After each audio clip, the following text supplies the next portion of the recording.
After years of serving in the military, I was finally returning home for Christmas. But just days before, my father told me I wasn't welcome anymore.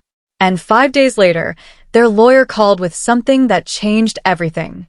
Hey Reddit, my name is Claire Weston, and I am 31 years old. After nearly a decade of dedicated service in the military, with countless nights spent overseas defending a country that felt more like home than my own blood ever did, I was finally coming back for Christmas. This was supposed to be the first holiday in years where I wouldn't wake up in a bunk surrounded by sandbags or hear distant echoes of conflict in my sleep. There would be no midnight drills, no briefings at dawn, no dust in my hair. Just quiet. Just peace. Just family. At least that was what I believed. I had spent so many nights dreaming of this homecoming. I saw myself walking through the door, met by warm embraces, the familiar aroma of spiced cider drifting from Mom's kitchen, laughter echoing down the halls.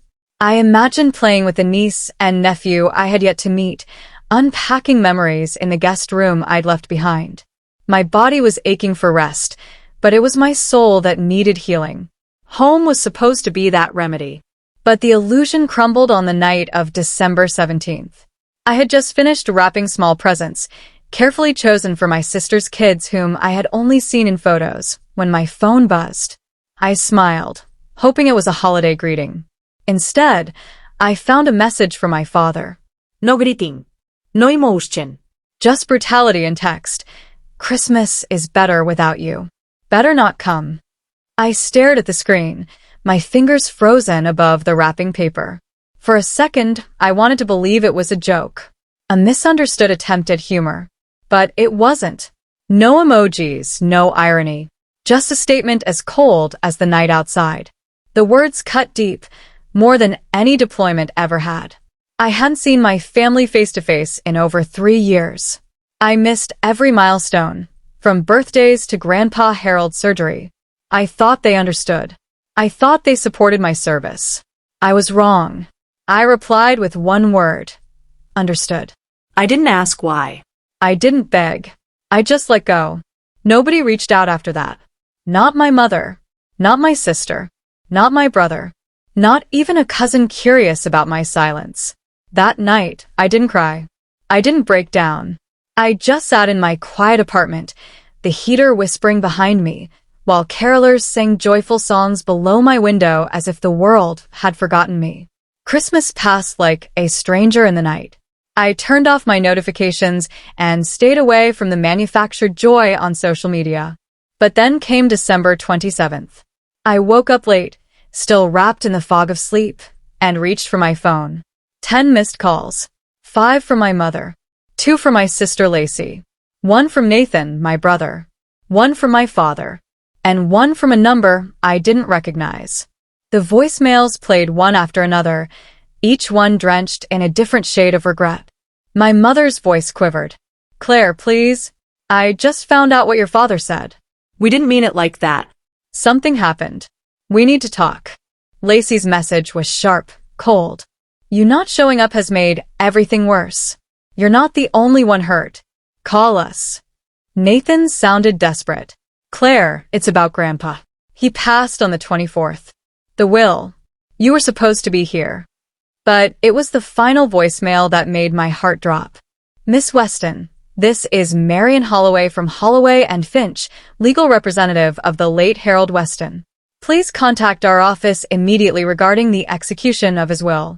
This matter is time-sensitive. They never told me he died.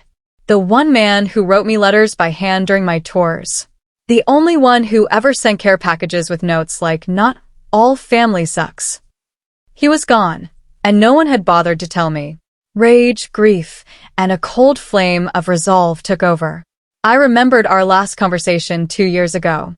We were sitting on his porch when he looked me dead in the eye and said, "If anything happens to me, don't let them take what's yours. I made sure you're not forgotten." At the time, I brushed it off. But now I understood. I called the law office. Miss Holloway confirmed everything I suspected. Grandpa had named me as the sole beneficiary of his estate. The house, the land, his savings, his business shares. Everything.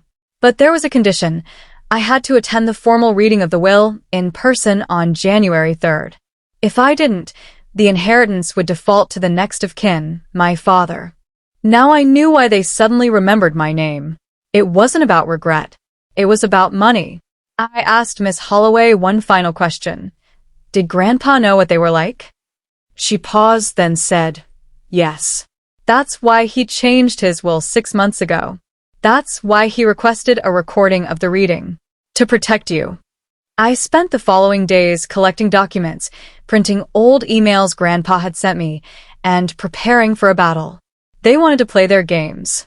I was ready for war. They had abandoned me when I needed them. Now they would feel what it meant to be left behind. I arrived in town on the evening of January 2nd. No one knew I was coming. Not officially. The will reading was scheduled for 10 o'clock the next morning at the brick-walled Holloway and Finch office near downtown. I checked into a hotel outside the city limits, far from familiar memories. I didn't visit my childhood home. I didn't stop by the cemetery. Not yet. They wanted silence. I gave them silence. At 9:59 a.m., I walked into the law office wearing a navy blazer, dark jeans, and boots that still held dust from my final deployment. My hair was neatly tied back. My eyes were sharp, steady. I wasn't the prodigal daughter. I was the storm they never saw coming. The receptionist opened the conference room door. There they were. My father, red-eyed, his blazer wrinkled. My mother, wrists clutching her purse. Lacey, already frowning before she even saw me. Nathan, uncomfortable, silent. The room fell into complete silence as I walked in. My father's hand gripped his chair. Lacey was the first to speak. You actually came. I sat across from them, calm. Didn't want to let Grandpa down, I replied. He made it clear I had to be here. Miss Holloway entered right on time. No small talk. No formalities. She hit play on a recorder. Grandpa's voice filled the room. If you're hearing this, I'm gone. And if Claire's here, thank you, kid. I knew you'd come. My mother lowered her head. Nathan looked at his hands. My father's jaw locked. Claire visited me every year, without asking. She asked for nothing. She showed me love. So everything goes to her. The house, the land, the truck, the business shares, the savings. It's all hers. Silence. Then one final message. If anyone tries to contest this, they lose their share entirely. So think carefully. Lacey snapped first. This is insane. You barely spoke to him last year. I looked her dead in the eye. And whose fault is that? None of you even told me he died. You had time for baby showers and parties, but couldn't text me about the man who raised me. My father sneered. You think wearing uniform makes you better than us? I leaned in slightly. No. I think telling me not to come home 5 days before Grandpa died tells me exactly who you are. My mother tried to speak, tears falling. We didn't know he sent that message. I cut her off. You didn't ask. You never ask. I spent Christmas alone while you posted family photos online. Nathan tried. Claire, this wasn't how it was supposed to happen. Dad was just mad. We were going to talk after the holiday. I laughed, cold. No. You were fine leaving me behind until Grandpa left me something. Miss Holloway spoke.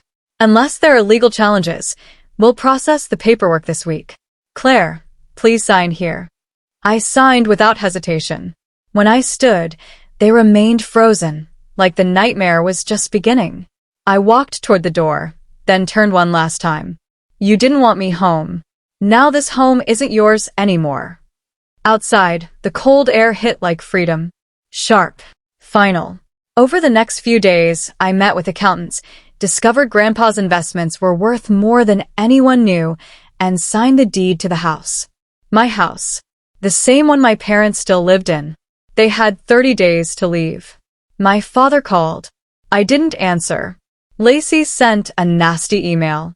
I forwarded it to Miss Holloway. Nathan wrote a long apology. I read it. I never replied. My mother waited outside the law office one day. I walked right past her. No words. No forgiveness. just consequences. For years, I blamed myself for their silence. I thought I wasn't enough. But that chapter has ended. I have a home now.